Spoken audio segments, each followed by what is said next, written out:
আচ্ছা কৃষ্ণ ভক্তগণ, আমরা কি কৃষ্ণকে আশ্রয় করেছি? আমরা কৃষ্ণকে বিশ্বাস করি? আমাদের কৃষ্ণতে আশা আছে তো? আমরা কৃষ্ণকে ভরসা করি? যদি আমরা কৃষ্ণের শরণাগত না হই, আমরা যদি কৃষ্ণকে আশ্রয় না করি, তাহলে আমরা কিভাবে কৃষ্ণতে যুক্ত হব? আচ্ছা ভক্তগণ, যদি কোনো ভক্ত কর্মযোগী হন, কোনো ভক্ত যদি জ্ঞানযোগী হন, কোনো ভক্ত যদি ধ্যানযোগী হন, তাহলে তাহলে কৃষ্ণতে যদি কোনো ভক্ত আসক্ত না হন, কৃষ্ণকে যদি কোনো ভক্ত আশ্রয় না করেন, তাহলে কিভাবে কৃষ্ণ লাভ করবেন? কৃষ্ণ বলছেন যে ভক্ত, প্রথমে তুমি আমাতে আসক্ত হও, তারপর তুমি আমাতে আশ্রয় করো, তারপর তুমি যুগে যুক্ত হও। আচ্ছা, যুক্ত হওয়ার জন্য আমাদের অভ্যাসটা কেমন হবে? আমরা কখনো ভেবেছি যে আমরা কৃষ্ণের সাথে যুক্ত হব, কিন্তু আমরা কিভাবে অভ্যাস করব? আমাদের অভ্যাসটা কেমন হবে? আমরা যদি ভগবানের নাম জপ করি, আমরা যদি ভগবানের কীর্তন করি, আমরা যদি ভগবানের ধ্যান করি, তাহলে তো ভক্ত আমরা ভগবানের কৃপা লাভ করে ভগবানের যে সমগ্র রূপ, ওই রূপ আমরা দর্শন করতে পারবো। এখন আমরা এই ভাবের সাথে আমরা যুক্ত হয়েছি, আমরা কি এই অনুশীলনটা করছি? যদি আমরা অনুশীলনটা না করি, তাহলে আমরা কিভাবে ভগবানকে দর্শন করব? আমরা কিভাবে ভগবানের যে ওই রূপটা দর্শন করব? তাহলে আমি আপনাদেরকে অনুরোধ করে বলছি, যে আপনারা একটু কৃষ্ণকে আসক্ত হন, আপনারা একটু কৃষ্ণকে আশ্রয় করুন, কৃষ্ণকে আশ্রয় করে আপনারা যুগে যুক্ত হন। যদি কৃষ্ণকে আশ্রয় না করে আপনারা যদি যুগে যুক্ত হন, তাহলে কৃষ্ণ কৃপা লাভ হবে না, আর কৃষ্ণের যে সমগ্র রূপ, ওই রূপটা দর্শন হবে না। হরে কৃষ্ণ।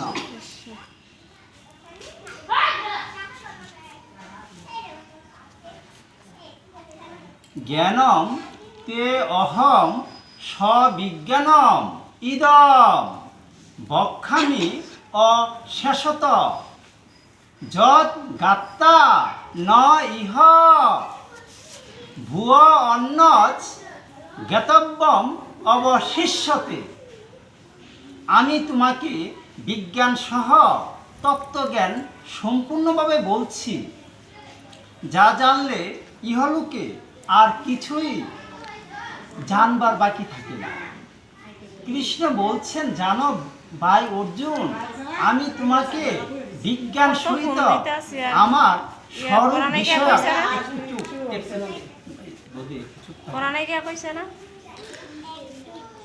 ভাই অর্জুন, আমি তোমাকে আমার স্বরূপ বিষয় জ্ঞানের কথা আমি বিজ্ঞান সহিত তোমাকে বলছি।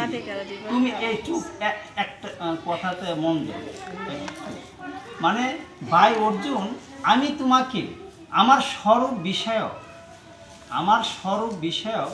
জ্ঞানের কথা আমি বিজ্ঞান সহিত বলছি, যা জানলে এই জগতে আর কোনো কিছু জানার অবশিষ্ট থাকবে না।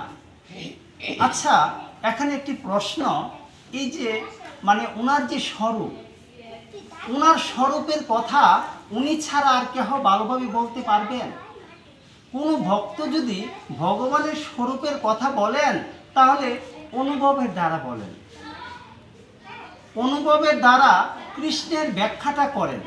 আচ্ছা ভক্তগণ, অনুভবটা গ্রহণ করে কে? অনুভবটা গ্রহণ করে বুদ্ধি। বুদ্ধিটা হলো সমষ্টিগত বুদ্ধির একটা অংশ, সমষ্টিগত বুদ্ধির একটা অংশ।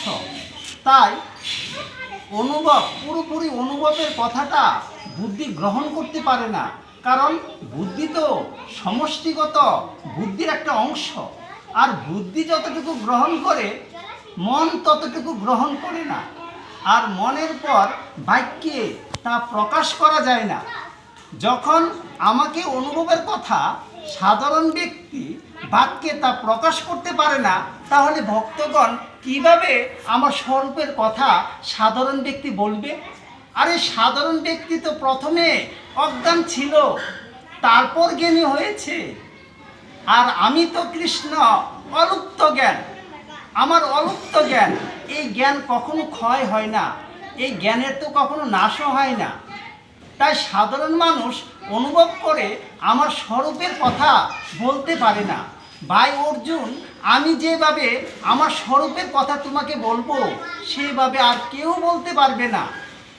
আচ্ছা ভক্তগণ, জ্ঞান কাকে বলে? জ্ঞান আপনারা কি তাহা জানেন যে জ্ঞান কাকে বলে? এই জগৎ ভগবানের কাছ থেকে সৃষ্টি হয়েছে, আবার এই জগৎ ভগবানে বিলীন হবে, এটি মনে করা হলো জ্ঞান। আর বিজ্ঞান কাকে বলে? সব কিছুর মধ্যে ভগবান আছেন, এটি অনুভব করা হলো বিজ্ঞান। আমরা একটি উদাহরণ দিয়ে এই ভাবটি একটু বুঝতে পারি যে আমরা এখন এক গ্লাস জল সেবা করেছি, এক জল আমরা সেবা করেছি, জল সেবা করে আমরা বলছি যে জলটা অনেক স্বাদ হয়েছে। এই স্বাদ অনুভব করেছি কেন? যে ওই জলে রস আছে, জলের রসের কারণে আমরা স্বাদ অনুভব করেছি। আর যেই রসের কারণে আমরা স্বাদ অনুভব করেছি, ওই রসটা হলো কৃষ্ণ। আচ্ছা ভক্তগণ, আপনার সামনে সূর্য আছে, এখানে কৃষ্ণ কোনটা? কৃষ্ণ হলো প্রভাটা, কিরণটা হলো কৃষ্ণ। আচ্ছা আপনার সামনে একটি মাটি আছে, এখানে কৃষ্ণ আপনার কোনটা? যে মাটির যে গন্ধটা, ওই গন্ধটা হলো কৃষ্ণ। অর্থাৎ সব কিছুর মধ্যে ভগবান আছেন, ভগবানকে অনুভব করা হলো বিজ্ঞান। তাই কৃষ্ণ বলছে যে জানো ভাই অর্জুন, আমি তোমাকে আমার স্বরূপ বিষয় জ্ঞানের কথা বিজ্ঞান সহিত বলবো। তুমি যাহা জানলে এই জগতে আর কোনো কিছু জানার অবশিষ্ট থাকবে না, কারণ সবই ভগবান, সব কিছুর মধ্যে ভগবান আছেন, ভগবান ব্যতীত আর কিছু নেই।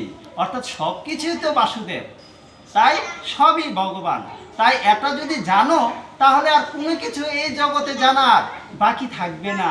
হরে কৃষ্ণ।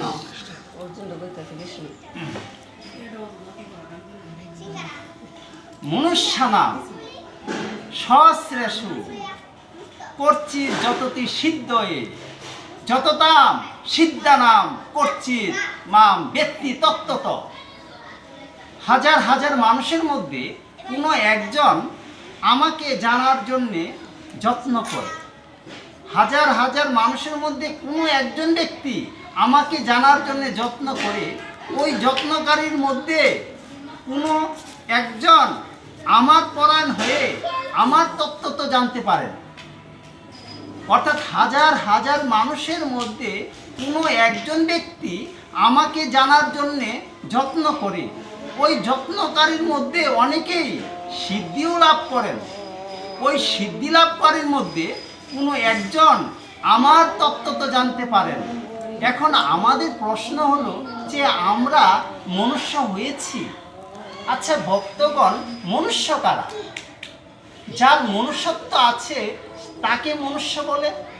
যে সুখ স্বাচ্ছন্দ্য আরাম আয়েশ নিয়ে ব্যস্ত থাকে, যে ভক্ত কৃষ্ণমুখী নয়, সে তো পশু, সে পশুপদবাচ্য। যে ব্যক্তি কৃষ্ণমুখী, যার মনুষ্যত্ব আছে, সে তো ভগবানকে জানার জন্য যত্ন করে। আর যে এই সংসারে থেকে ভগবান থেকে দূরে থাকে, দূরে থেকে যে সুখ স্বাচ্ছন্দ্য আরাম আয়েশ নিয়ে ব্যস্ত থাকে, সে পশুপদবাচ্য। এখন যারা মনুষ্যত্ব আছে, যারা কৃষ্ণমুখী, ওই মনুষ্যগণ, হাজার হাজার মনুষ্যগণের মধ্যে একজন যত্ন করে। এখন ভক্তগণ, আমরা কিভাবে যত্ন করি? আমাদের যত্নের কৌশলটা কেমন? কোনো ভক্ত তো ভগবানের নাম জপ করেন, কোনো ভক্ত ভগবানের নাম কীর্তন করেন, কোনো ভক্ত ভগবানের ধ্যান করেন, আবার ভগবানের যে দিব্য লীলা, অলৌকিক লীলা, এই কথা শ্রবণ করেন এবং এক ভক্ত আরেক ভক্তের সাথে আলোচনা করেন। আবার কোনো ভক্ত তার যে দিব্য রূপ, অলৌকিক রূপ, ওই রূপের কথা শ্রবণ করেন, শ্রবণ করে এক ভক্ত আরেক ভক্তের সাথে আলোচনা করেন। এখন আমাদের এই ভাব আছে তো